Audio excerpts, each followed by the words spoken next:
Hello friends, welcome back to my channel. S line के last episode में आपका स्वागत है। अगर अभी तक आप लोगों ने बाकी के एपिसोड नहीं देखे हैं तो लिंक आपको डिस्क्रिप्शन में मिल जाएगा। और हाँ, चैनल को सब्सक्राइब करना मत भूलना। चलिए वीडियो करते हैं स्टार्ट। एपिसोड की स्टार्टिंग में हम एक लड़की को देखते हैं जो कि कैफे में काम करती है, लेकिन तभी उसके पास एक अननोन नंबर से वीडियो आता है जिसमें वो अपने बॉयफ्रेंड के साथ प्राइवेट टाइम स्पेंड कर रही होती है और सामने वाला उसको वीडियो भेज के ब्लैकमेल कर रहा होता है और वो अजीब अजीब सी डिमांडें कर रहा होता है। और जब ये लड़की उसकी डिमांड पूरी नहीं कर पाती है तो वो ब्लैकमेलर इसकी वीडियो पूरी यूनिवर्सिटी में वायरल कर देता है। और इसके बाद से ये लड़की किसी से नजरें नहीं मिला पा रही होती है और वो घर पे आकर रोती रहती है। और अब उसको पता चलता है कि वो ब्लैकमेलर कोई और नहीं बल्कि उसका बॉयफ्रेंड ही है जिसने इस तरीके से उसकी वीडियो बनाई और उसको भेजकर ब्लैकमेल कर रहा होता है। इसके बाद लड़की को समझ नहीं आता है कि वो क्या करे, उसको बिल्कुल होश नहीं होता है, तो इसलिए वो मरने के लिए गाड़ी के सामने चली जाती है। लेकिन तभी यहाँ पर गेजीन आती है और ये इसको बचा लेती है और वो कहती है कि क्या हुआ। फिर वो उस लड़की को वही चश्मा देती है जिससे एस-लाइन दिखती है।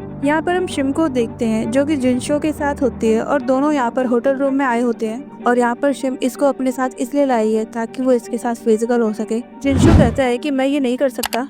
शिम बोलती है कि मैं तुम्हें फोर्स नहीं करूंगी, लेकिन मैं चाहती हूँ कि मुझे छूने वाला इंसान सबसे पहले तुम बनो। जिनशो बोलता है ठीक है। और यहाँ पर हम देखते हैं कि शिम पूरी तैयारी के साथ आई होती है और अब यहाँ पर इन दोनों का मिलन हो जाता है और इन दोनों की एस-लाइन एक दूसरे से कनेक्टेड हो जाती है क्योंकि ये दोनों का फर्स्ट टाइम था। और अब इसके बाद इन दोनों के चेहरे पर अलग सी ही चमक होती है। ये बहुत शर्मा रहे होते हैं। जिनशो इसको खाने पे ले जाना चाहता है पर शिम कहती है कि ये मेरी लास्ट बस है, अगर ये छूट गई तो मैं घर नहीं जा पाऊंगी।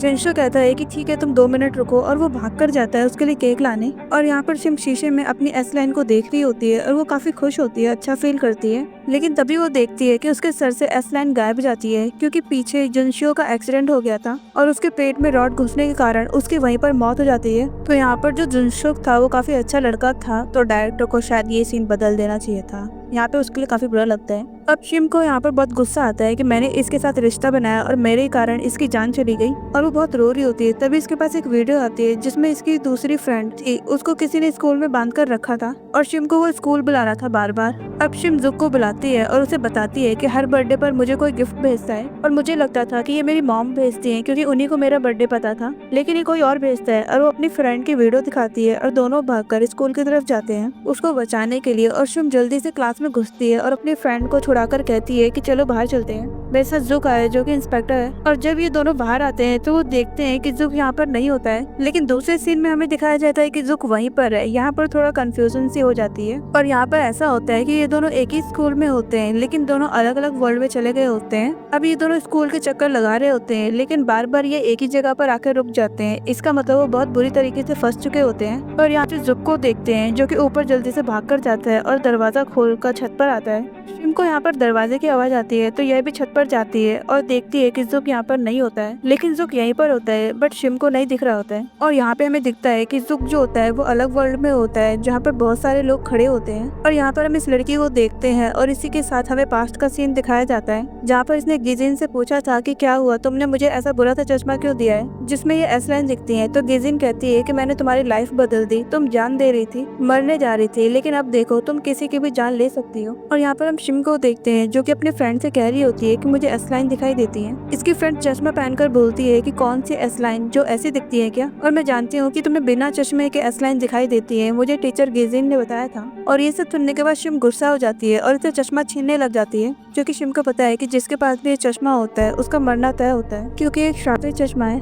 और यहाँ दूसरे वर्ल्ड में हम गिजिन को देखते हैं जिसके सर पर बहुत सारी एस-लाइन होती हैं और यहाँ पर ये आज जुक के डैड को मार रही होती है क्योंकि उसने भी बहुत बुरा काम किया था। पर जुक उसको बचाने की कोशिश करता है तो गिजिन उससे कहती है कि ये लो चाकू और इसे मार दो। पर जुक जब नहीं मानता है तो गिजिन खुद इसके डैड को मार देती है और वो जुक को बोलती है कि मैं तुझे इसलिए छोड़ रही हूँ क्योंकि तुझे सीओ का ख्याल रखना है। और यहाँ पर शिम अपने फ्रेंड को मारकर उसका चश्मा तोड़ देती है और इसके बाद उसकी फ्रेंड होश में आ जाती है। तो यहाँ पे हमें समझ में आता है कि जो भी लोग चश्मा पहनते हैं टीचर गिजिन उसको अपने वश में कर लेती है। अब शिम उठती है और दूसरे वर्ल्ड में पहुंच गई होती है जहाँ पर जुक होता होता है और अब चिल्लाने लग जाते हैं। गिजिन कहती है कि शिम तुमने पूरी जिंदगी यह सोचकर निकाल दी कि तुम मनुष्य हो, लेकिन ऐसा नहीं है, ये एसलाइन अच्छे कामों के लिए दिखती है। शिम कहती है कि इसके कारण लोगों की मौत होती है तो इसमें अच्छा क्या होगा। इसके बाद सब लोग शिम को मारने लग जाते हैं। तभी बीच में इसकी मामा जाती है और उसको चाकू लग जाता है और उसकी मौत हो जाती है और ये मरते हुए शिम को बताती है कि इसको भी वही चश्मा मिल गया था, इसमें तुम्हारी कोई गलती नहीं थी, तुम्हारी ड्राइंग की वजह से मुझे नहीं पता चला था। हम देखते हैं कि इसको पहले ही वो चश्मा मिल गया था और उसने देख लिया था कि उसके हस्बैंड की एसलाइन उसके आंट से नहीं बल्कि और लोगों के साथ भी कनेक्ट थी। और यहाँ प्रेजेंट में शिम गिजिन को मारने जाती है पर शिम को चाकू लग गया होता है और वो हवा में उड़ने लग जाती है। फिर वो नीचे गिरती है और उठ के गिजिन को चाकू मार देती है और यहाँ पर गिजिन मर जाती है, लेकिन वो कुछ करके जाती है और ये क्या है ये हमें एंड में समझ में आएगा।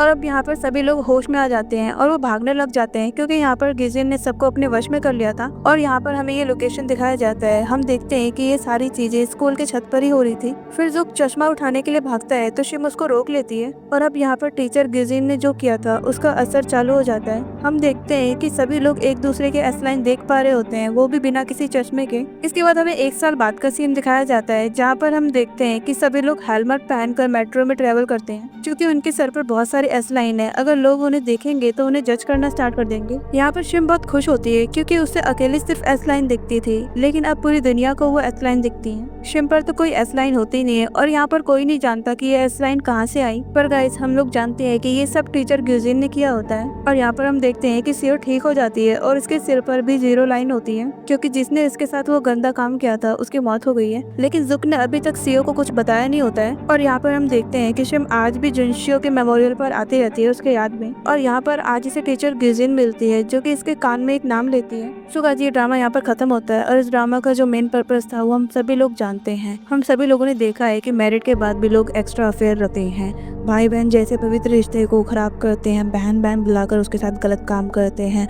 और ज्यादातर जो बचपन में लड़कियों के साथ होता है वो अपने घर का ही कोई होता है, कोई रिलेटिव ही होता है। इस ड्रामे में जितने भी कैरेक्टर्स हैं उनको लेकर एक अलग स्टोरी बनाई गई है और हम सभी लोगों ने अपने आसपास ऐसे सीन को देखा है। और गाइस ऐसे ड्रामा को बनाने वाले को तो हमें थैंक यू कहना चाहिए क्योंकि अभी तक किसी भी इंडस्ट्री ने इस पॉइंट को आगे नहीं रखा है। और हाँ, चैनल को सब्सक्राइब कर लो, बहुत मेहनत लगती है वीडियो बनाने में।